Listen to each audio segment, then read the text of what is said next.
जहाँ पे कूड़ा इकट्ठा होगा उसको फिर हम कंप्रेसर से भरेंगे और उनको सीधा हम सोनीपत भेजेंगे, जिससे हमारी गाड़ियों के फेरे बढ़ जाएं। बट सम लोगों के रेजिस्टेंस या हम कहीं ना कहीं नहीं करवा पाए। अब हमारा प्रपोजल है 4 जगह हम ट्रांसफर स्टेशन बना दे। एक गाड़ी है आपके घर से कूड़ा उठा के लेके गई, मैक्सिमम 1.5 से 2 किलोमीटर दूर वो लेके गई, वहां पे खाली किया, आपके 4-5 चक्कर उसने कर दिए, उन्हीं जगह पे हम कंप्रेसर लोडर लगा देंगे, वो उसको कंप्रेस कर करके सीधा सोनीपत लेके जाएंगे। इस क्रम में पहला तो हमारा बरसत रोड है, तो लास्ट मीटिंग में हमने डिसाइड किया था जेबीएम वाले नहीं बना रहे तो रिस्क एंड कॉस्ट में बना रहे हैं। जेबीएम वालों से हमने लास्ट मंथ 10 लाख की हमने पेनल्टी लगाई थी, उस पैसे से करके हम ट्रांसफर स्टेशन अपना बनवा रहे हैं। 2 और हमारे प्रस्तावित हैं। एक बार डीएमसी साहब, सीएसए साहब आप बता दो कौन से एरिया में सुटेबल है, और जो लोकल पार्षद है कहीं ना कहीं आप लोगों का बहुत सहयोग चाहिएगा, क्योंकि कूड़ा उठवाना सबको है, बट कोई भी वो कूड़े वाले हैं वो जो अपने आसपास नहीं बनाना चाहते। हम इतना कर सकते हैं कि नॉर्म्स को सारे फॉलो करेंगे, उसको कवर करके बनाएंगे, जैसा कहोगे बिल्कुल स्वच्छ भारत के नॉर्म्स के अकॉर्डिंग बनाएंगे। बनवा भी हम जेबीएम से नहीं रहे, अपने कॉन्ट्रैक्टर से बनवाएंगे, जेबीएम के पैसे काट के बनवाएंगे, बट वो बनवाना पड़ेगा, उसके बिना सोल्यूशन भी नहीं है कि यहाँ से गाड़ी 6 किलोमीटर जाती वो चक्कर एक या 2 ही लगा पाएगी। 100% डोर टू डोर कभी नहीं हो पाएगा जब तक ट्रांसफर स्टेशन नहीं बनेगी। एक बार लोकेशन बता दो कौन कौन से लोकेशन पे प्रस्तावित है।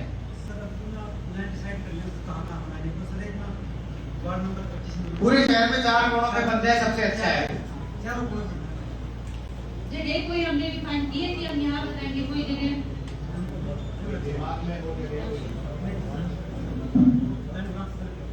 लोकेशन सर आइडेंटिफाई करवा दो।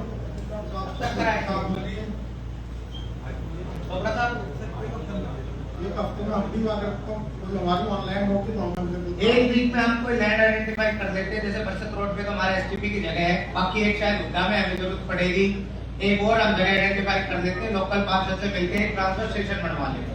उसके बाद गाड़ियां जितनी भी हो गाड़ियां सीधी वहां जाके खाली कर दे, एक बड़े हाईवा में उसको भर के ले जाए और अपना काम चल जाएगा। ठीक है,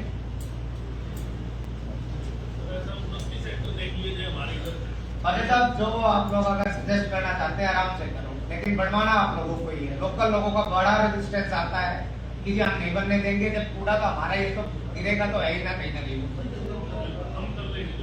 है ना। जिसके एरिया में बनेगा उनके लिए तो बेटर ये है कि वो जल्दी जल्दी कूड़ा निकलेगा, वहां हाईवा लगा के तुरंत उसको निकलवा लिया करेंगे।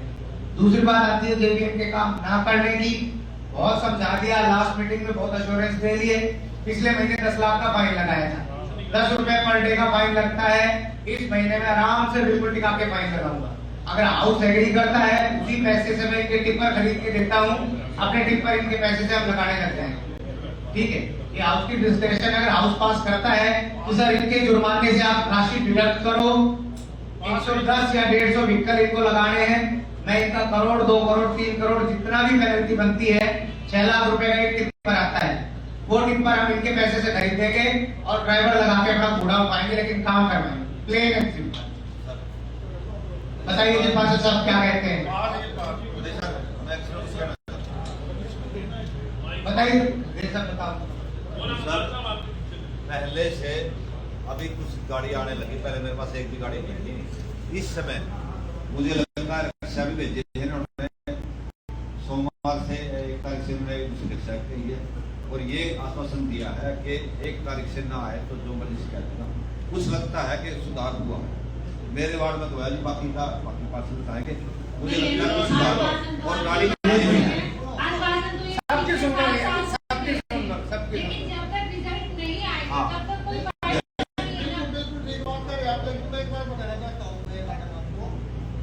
आप लोगों के हमारे साथ कम्युनिकेशन का प्रयास से सख्ती करने के बाद इन्होंने कॉन्ट्रैक्टर को बदला, जिसको काम करना। अब 10 दिन हुए नया कॉन्ट्रैक्टर है, उसने एक आईडी बनाई भी है, उसको 1 महीना का टाइम दो, 1 महीना टाइम करेगा तो काम नहीं करेगा, फिर कर दियो तो करना। ठीक है, ठीक है सर, प्लीज।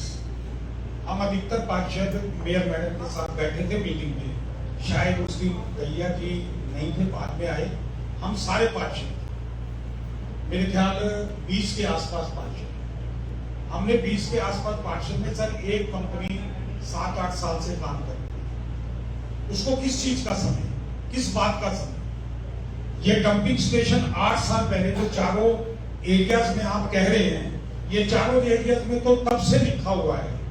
हमने इनको देना था, अगर हमने बक्सा तोड़ के दिया तो क्या कंस्ट्रक्शन की इन्होंने वहां पर।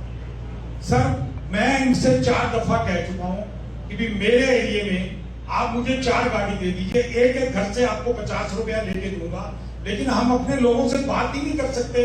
इनकी सप्ताह में 3 दिन गाड़ियां।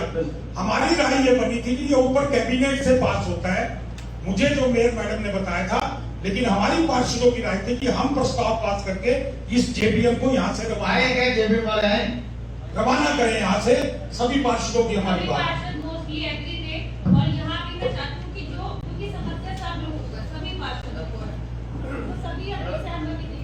एक बार हम ऐसा करते हैं, जेबीएम वाले आए क्या तिवारी जी, इनकी नई नई शादी में अभी दूल्हा बने हैं, इनकी बात मान लेते हैं। 15 तक का आपको टाइम दे, आपने 30 तक लगाना, आपको 15 तारीख तक का टाइम दे। कोई पेमेंट नहीं, आपको पता है आपकी 3.5 करोड़ की मैंने पेमेंट रोक रखी है।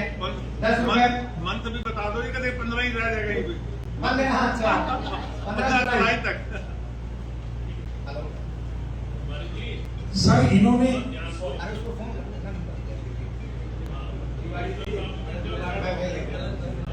सर आपको तिवारी 15 तारीख तक का टाइम दे रहे हैं। हाउस एग्री करता है तो मैं इसके इनके जुर्माने में से राशि काट के अपने टिपर खरीद देंगे, ड्राइवर हम प्राइवेट लगा देंगे। बताइए उसका क्या होता है। सर इन्होंने 20 तारीख हमारे साथ मीटिंग हुई थी, 20 तारीख को कहा था कि 110 गाड़ियां आएंगी हमारी, फिर आई वो 1 तारीख।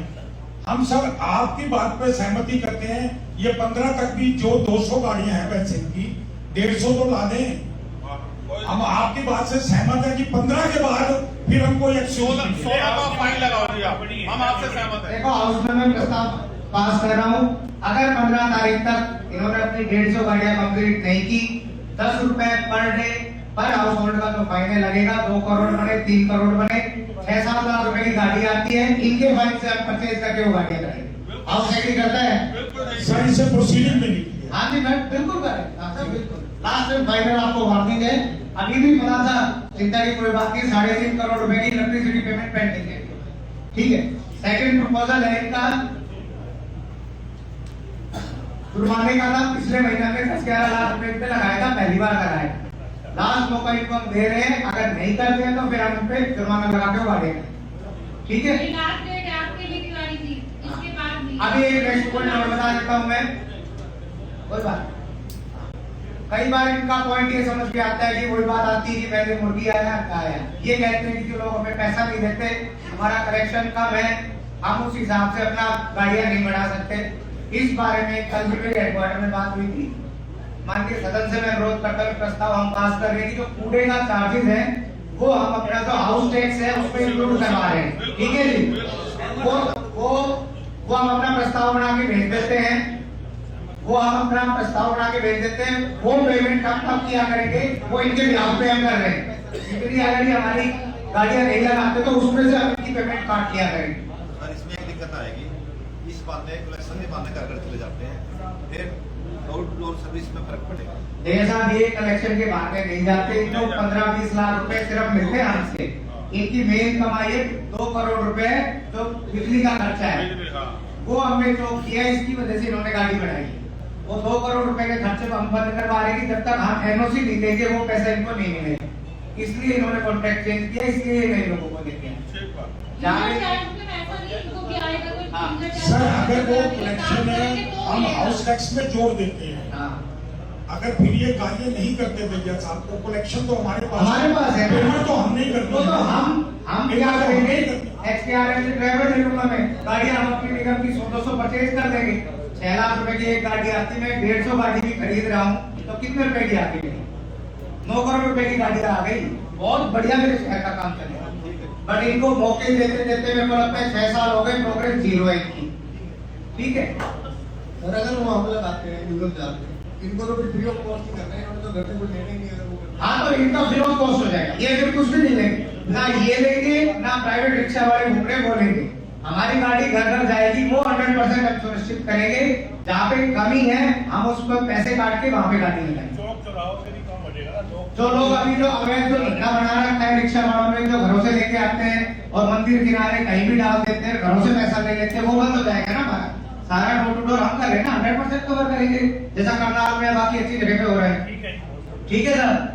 सर इसमें एक प्रार्थना करूंगा कि 50 रुपए ये लेते हैं, लेकिन कुछ ऐसी कॉलोनी जो होती है बीपीएल कॉलोनी, एससी कॉलोनी, मना साहब बिल्कुल रेट्स हैं जो उसके हरियाणा गवर्नमेंट के रेट्स है, बीपीएल का है शायद 10 रुपए 20 रुपए 30 रुपए, उन्हीं लोग के हिसाब से देंगे जो भी है आवाज सब बिल्कुल उसी के हिसाब से हम रेट लेंगे। अभी हालांकि माननीय सीएम साहब की बजट अनाउंसमेंट थी, हमें उन्होंने फाइनेंशियल इंडिपेंडेंस देने के लिए हमारे ऊपर छोड़ दिया कि आपको कितने चार्ज लगाने हैं, वो नोटिफाई हो जाएगा नेक्स्ट मंथ तक, बेस रेट वो फिक्स कर देंगे। उसके बाद सदन जो फैसला करेगा कि भाई कमर्शियल पे इतना लगाना है, रेजिडेंशियल पे इतना लगाना है, और एरिया पे इतना लगाना है, हाउस के साइड पे कितना लगाना है, आप सबकी सर्वसम्मति से जो होगा वो आप मिलेगा।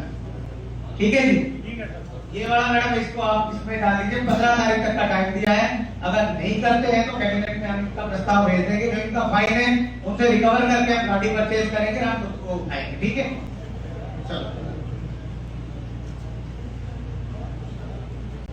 बिंदु नंबर 13 नगर निगम के क्षेत्र में जिले के नीचे वाटर वर्क के पास बनी मौसा को मंडी को तब्दील करके बेड़ी लगाने वालों के लिए तैयार किया गया। कि पार्षद साहब कौन है वहां के? वाटर वर्क बताया सर, जी बताइए। अरे वैसे बोलो, आपकी आवाज तेज है। मेरी बात की मैंने कोई इतराज नहीं, लेकिन हमें जिस चीज का बात का इतराज था वो मेरे बारे में कोई पता है, उसको मेरे पुराने साथियों को पता। एक बात पिछली बार भी हाउस में मैंने रखी थी कि जो मेरे पहले तो साइड में उस साइड में उसका गेट था, वो हमने बंद नहीं करवाया। वहाँ हम एक रिव्यू ले लेंगे, किसी सूत्र रिव्यू ले लेंगे। उसका कारण है सर, उसके एक कोने पर मंदिर है, एक कोने पर डायरी है, और 15 फुट की सड़क है। यदि वहाँ से एंट्री हो जाएगी तो लोग अपने मिलकर काम नहीं करेंगे, स्कूल की बस आती है, वैन आती है, तो छोटे बच्चे वो वहाँ बड़ी बहुत बड़ी दिक्कत होगी। यदि वहाँ खाने की साइड के कहने में तो हमें कोई दिक्कत नहीं, लेकिन प्रॉब्लम क्या है कि हर आदमी एक बात कहता है, अभी कोई भी हम इतनी सब्जी मार्केट बनाते हैं तो उसके 2 दरवाजे होने चाहिए, तो खास पर कोई हादसा हो जाता है कोई निकलने का, लेकिन वहाँ ऐसा संभव नहीं है। वहाँ आप दिन में सुबह तो तरह से आप किसी टाइम भी जाके रह लो, वैसे जा सकता है, और वो बनने के बाद तो वहाँ से निकलना मुश्किल हो जाएगा। मैं ये चाहता हूँ कि उसका वो आप विकल्प देखो भी, वो गेम कहाँ बनेगा कहाँ नहीं बनेगा, लेकिन मैं अपनी साइड में एक बनने इसका दूसरा रास्ता सकता है, लेकिन उसका आसानी कर दूँ, उसका अनुमति कर दिए। आप नहीं चाहते उधर रास्ता, लेकिन उसका दूसरा रास्ता है, वो दूसरी साइड से हो, लेकिन कोई एक और रास्ता भी देख लेगी। सब कार्यालय की तरफ से रास्ता सब कार्यालय जहाँ मर्जी खोल लगी, हमें बाकी करेंगे ना, कप्तान नगर और राजीव कुमार की तरफ रास्ता नहीं छोड़ेंगे। सर, आपकी और आपके कंसर्न जो एक्सीलेंस साहब है, कौन है?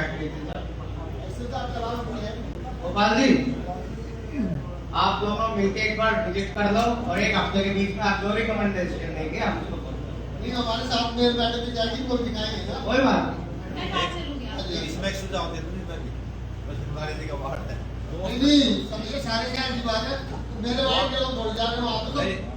उसका एक सोल्यूशन भी हो सकता है, जो तुम्हारे साथ किसी लड़े की बात करें ना, अगर उसको 10 फुट और पीछे कर लें, ऐसा है नहीं आजी, चाहे आप उसको 20 फुट पीछे करो, मैं आगे नहीं बने दूंगा, सीधी बात है। एक दूसरी कार्यक्रम है, चाहे एक बार को उतर जाओ आपको। आप